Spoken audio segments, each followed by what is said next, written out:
আপনার বাড়ির পাশে একটা কুকুর মরে পড়ে আছে, তো কুকুরটা টেনে নিয়ে গিয়ে একটা গর্ত খুঁড়ে পুঁতে দিলেন, বিনিময় জান্নাত। প্রমাণ বুখারী মুসলিম। এখন আপনি নামাজ পড়েননি, তখন এই নেকিটা কি হবে? এই নেকিটা আল্লাহ কেটে দিবেন, ক্রস দিয়ে দিবেন, এটা বাতিল। সালাত এমন একটি ইবাদত, নামাজ এমন একটি ইবাদত যার উপরে নির্ভর করে অন্যান্য ইবাদত। ইবাদতের জগতে একটা বড় ইবাদত হলো হজ। আল্লাহ রাসূল সাল্লাল্লাহু আলাইহি ওয়াসাল্লাম বলছে, যার হজ কবুল হয়েছে সে হয়ে গেছে সেই দিনের মতো যেদিন তার মা তাকে জন্ম দিয়েছে, নিষ্পাপ হয়ে গেছে। আপনি হজ করেছেন কিন্তু আর নামাজ পড়েন না, এখন হজের নেকিটা আল্লাহ কি করবেন? ইবাদতের জগতে সবচেয়ে দামি ইবাদত হলো দান। ওর চেয়ে শক্তিশালী কোনো ইবাদত নেই, খুব শক্তি রাখে, ব্যতিক্রম শক্তি ক্ষমতাধর ইবাদত হলো দান। খুব পাওয়ারফুল ইবাদত, সবকিছু ঠেকিয়ে দিতে পারে। কবরের শাস্তি বন্ধ। মার নামে 2000 টাকা দান করলাম, কবরের শাস্তি বন্ধ।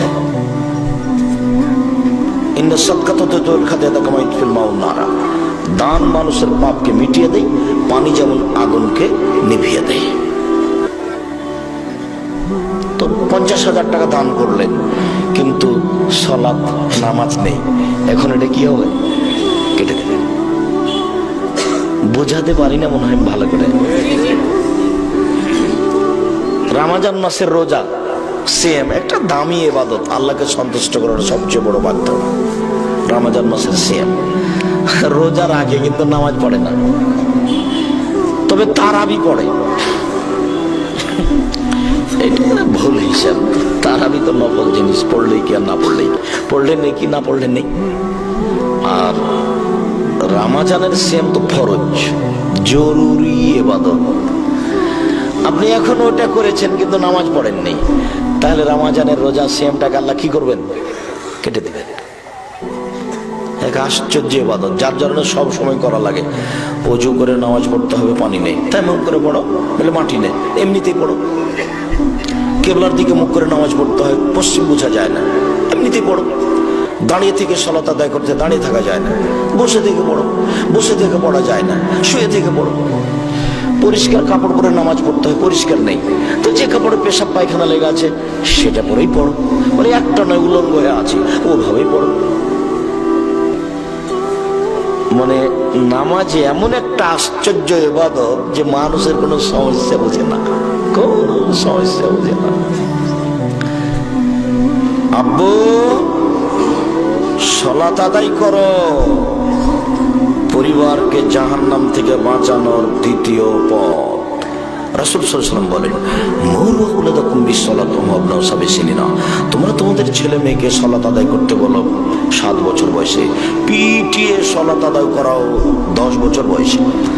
15 বছর বয়স হয়ে গেছে, ছেলে নামাজ পড়ে না, তখনও বাপ বেঁচে আছেন, এ কথা মিথ্যে। বাপ আছেন, ছেলে নামাজ পড়ে না, এটা হতে পারে না, এটা অসম্ভব। 3 ইকরাহুল কালামা বাদাল ইশায়, ইকরাহুন নামা, ইকরাহুল কালামা বাদাল ইশায় ওয়া ইকরাহুন নামা ক্বাবলাল ইশায়।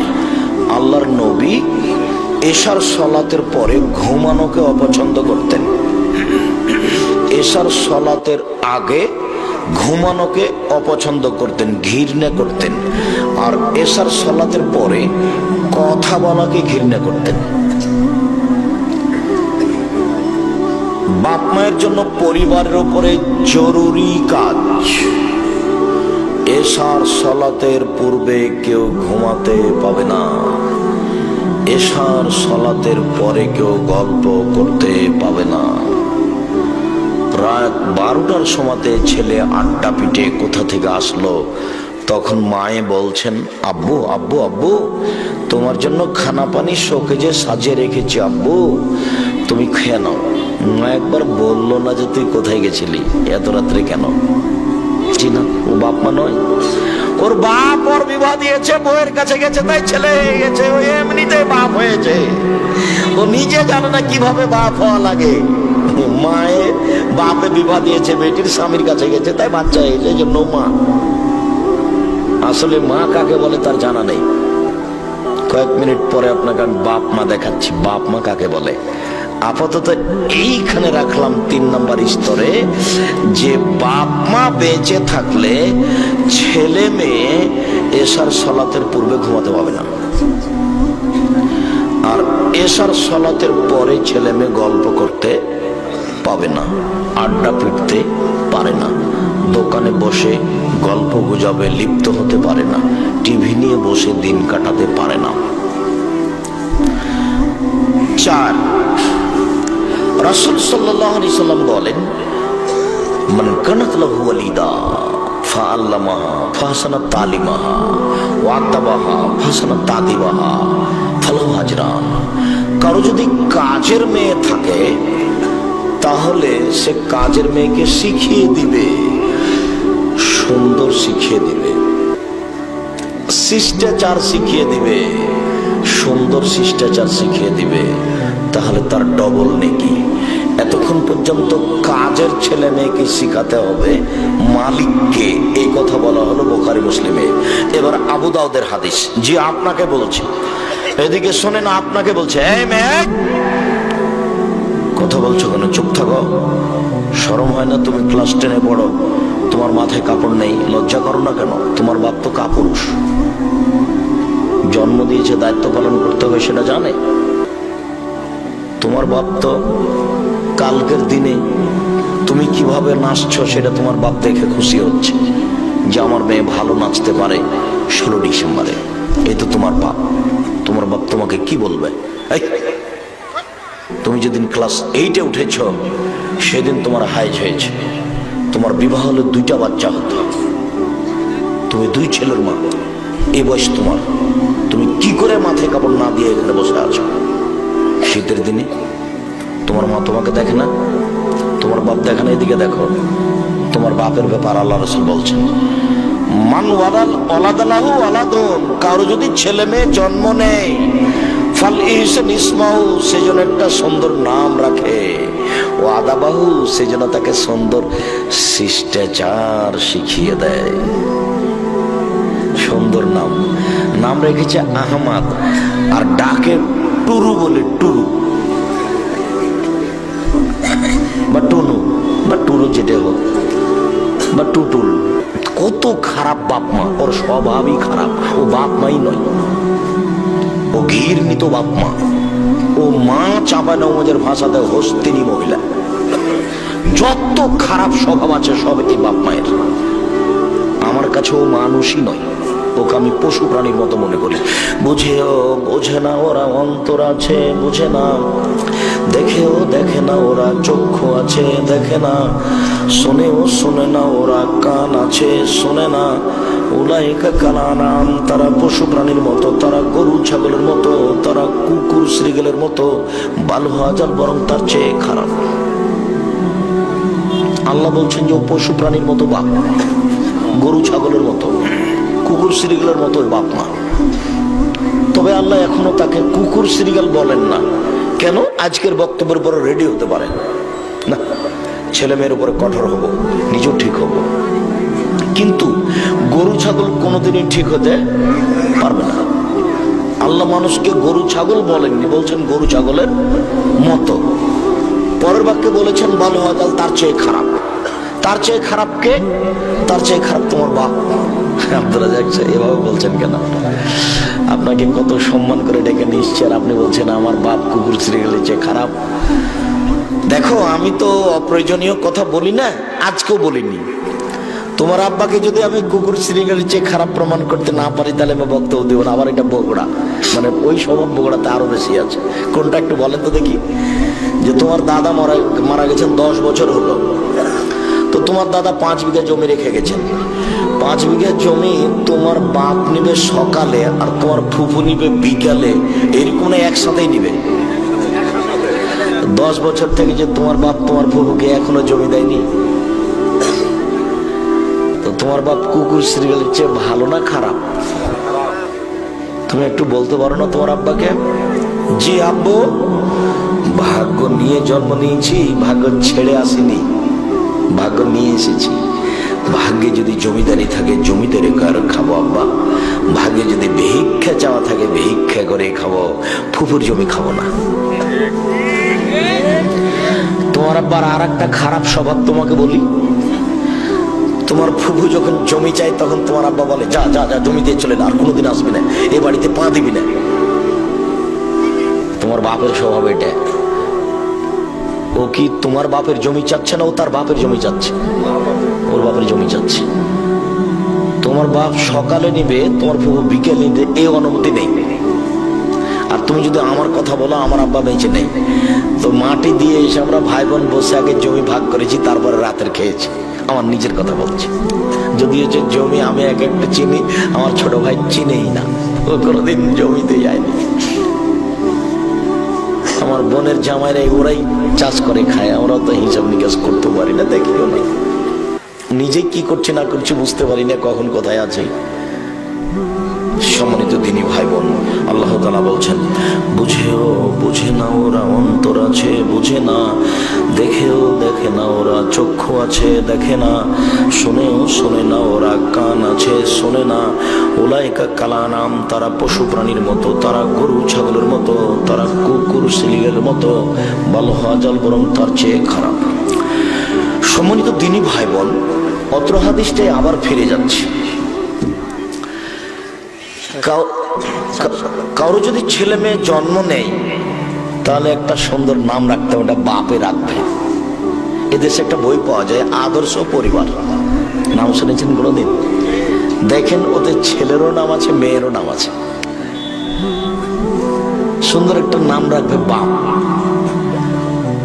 খবরদার ওই নামের সাথে আর কোনো ডাক নাম থাকবে না। আর আজ থেকে এখন থেকে একবারে কান ধরে এরকম ভাবে বলেন আস্তাগফিরুল্লাহ ওয়া আতুবু ইলাইহি, আমি আল্লাহর কাছে ক্ষমা ভিক্ষা চাই, তার কাছে ফিরে যেতে চাই। আর জীবনে কোনোদিন আমার ছেলে মেয়ের কোনো ডাক নাম ধরে ডাকবো না, ডাক নাম ধরে ডাকবো না, যেটা রেখেছি সেটাই ধরে ডাকবো। আর ছোট্টটুকু বলবেন, ছোট্ট ছোট্ট করে। কালকে এক বিবাহের অনুষ্ঠানে ছিলাম, তো নামই হচ্ছে এক লাইন, তো আগে পিছে সব কাটে দেয়া বললাম যে শাহজাদি, বাস ওইটুকু দিয়ে পড়ানো হবে। আপনারা আবার বলিয়েন না যে বিবাহ হয়নি।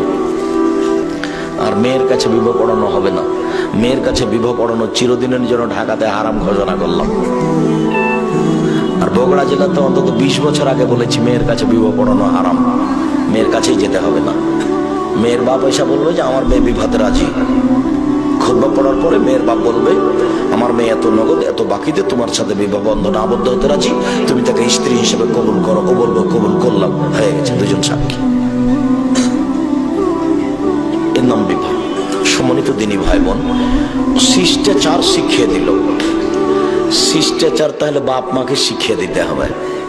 এখন বাপ মা শিষ্টাচার জানে কি না সেটা ব্যাপার। এখানে আরেকটা হাদিস বলে নি, তারপরে এখানে দুইটা কথা বলে সামনের দিকে যাব।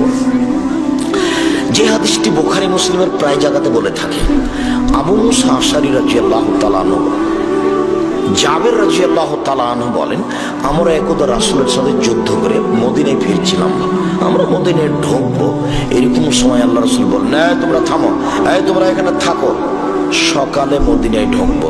তো আমি জাবের বললাম আল্লাহর নবী, আমি নতুন বিবাহ করেছি, আমাকে বাড়ি যেতে অনুমতি দেন। তখন আল্লাহ রাসূল একটু হাসি মুখে বলছেন বিকরা নাম সাইয়্যিব। ও আচ্ছা আচ্ছা আচ্ছা, বিবাহ করেছো? কুমারী মেয়ে বিবাহ করেছো না তালাক প্রাপ্তা মেয়ে বিবাহ করেছো? কুমারী না তালাক প্রাপ্ত? তখন জাবের বলছেন সাইয়্যিব, তালাক প্রাপ্তা মেয়ে বিবাহ করেছি, ওর আগে বিবাহ হয়েছিল, ওর স্বামী তাকে তালাক দিয়ে দিয়েছে, তাকে আমি বিবাহ করেছি। আমাদের নবী মুহাম্মদ সাল্লাল্লাহু আলাইহি ওয়াসাল্লাম প্রথম যাকে বিবাহ করেছিলেন তার নাম কি? খাদিজা রাদিয়াল্লাহু। ওর আগে 2 জন স্বামী পার হয়ে গেছে, 2 জন, ইনি হলেন তৃতীয় স্বামী। তো কুমারী মেয়ে না তালাক প্রাপ্তা মেয়ে? মানে তালাক প্রাপ্তা। তখন আল্লাহ রাসূল বলেন হাল্লা বিকরান তুলায় ওয়া তুলায় বক, আরে কুমারী মেয়ে কেন বিবাহ করলে না? তুমি তার সাথে খেলতো, তোমার সাথে খেলতো। কুমারী মেয়ে তা অবিবাহিতা মেয়ে কেন বিবাহ করলে না? তুমি তার সাথে খেলতো, তোমার সাথে খেলতো। রাসূল সাল্লাল্লাহু আলাইহি ওয়াসাল্লাম এই পর্যন্ত বললেন। এবার জাবের রাদিয়াল্লাহু তাআলা কি বলেন তা শুনেন। এবার জাবের বলছেন, আল্লাহ রাসূল শুনেন, আমার আব্বা উহুদের যুদ্ধে শহীদ হয়েছেন 6 জন মেয়ে রেখে। আমার বাপ উহুদের যুদ্ধে মারা গেছেন 6 জন মেয়ে রেখে। আমার 6 জন বোন আছে। আমার বোনদের সমবয়সের মেয়েকে আমি বিবাহ করতে চাইনি 4টি কারণে। না না না না না, আমার বোনদের সমবয়সের মেয়েকে আমি বিবাহ করব না 4টা কারণে। এই 4টা কারণ আপনাকে মুখস্থ করতে হবে এবং আপনার স্ত্রীকে মুখস্থ করতে হবে। দুইজন মাঝে মধ্যে এ নিয়ে আলোচনা করতে হবে। আমি 4টা কারণে আমার বোনদের সমবয়সের মেয়েকে বিবাহ করা পছন্দ করিনি, তালাক প্রাপ্ত মেয়েকে বিবাহ করেছি। এক, লেতুয়াদ্দেবাহন না, আমার স্ত্রী যেন ওদেরকে শিষ্টাচার শিখাতে পারে। শিষ্টাচার। এটা কোন থানা? নন্দীগ্রাম, শেরপুর। নন্দীগ্রাম। নন্দীগ্রামের প্রায় লোকের কাছে শিষ্টাচার মনে হয় খাওয়ার জিনিস। আপনারা এইসব কি মনে করেন আমরা শিক্ষিত মানুষ, বগুড়া জেলায় নন্দীগ্রামই সবচেয়ে আগে আছি? আপনার হয়তো বা জানা নেই। আমিও বলছি আচ্ছা ঠিক আছে, তাই হলো। বগুড়া জেলায় নন্দীগ্রামই সবচেয়ে আগে আছে শিক্ষা দীক্ষার দিকে। দেখা যাবে আজকে থেকে শিষ্টাচার কাকে বলে। যত খারাপ শিষ্টাচার সবকে পা দিয়ে ঢলে দিতে হবে আজকে। এখান থেকে উঠতে হবে, যেটা রাসূলের শিষ্টাচার সেটা নিতে হবে। কথা 4টা আগে শেষ হোক। 2, আমার বউ যেন আমার বোনদেরকে শিখিয়ে দিতে পারে। 3, আমার বউ যেন আমার বোনদের মাথার চুল চিরুনি করে দিতে পারে। 4, আমার বউ যেন আমার বোনদের উপরে সবসময় প্রস্তুত রেডি থাকতে পারে। কোথায় গেল? কি করলো? খেয়েছে? পড়তে বসেছে? কোথায়? কি করে? ঠিকঠাক আছে? সবসময় রেডি। আমার বউ যেন আমার বোনদের উপরে কি থাকতে পারে? পাহারাদার। এইবার চলেন, এই চলে, তোমাকে বলছি, তোমার মা তো কথা বুঝবে না, ঢং ঢং করে এসেছে, ঢং ঢং করে গল্প করছে, আবার চলে যাবে। তার কাছে হিসাব নিকাশ কিছু নেই। দেখো উপস্থিত বৈঠকের মুসলিম মনে একটু দেখেন, খেয়াল করেন। শিষ্টাচার কি? শিষ্টাচার কি? শিষ্টাচার। তোমার বোনটা যে এখানে মাথায় কাপড় না দিয়ে বসে আছে, এইটা কোন শিষ্টাচার?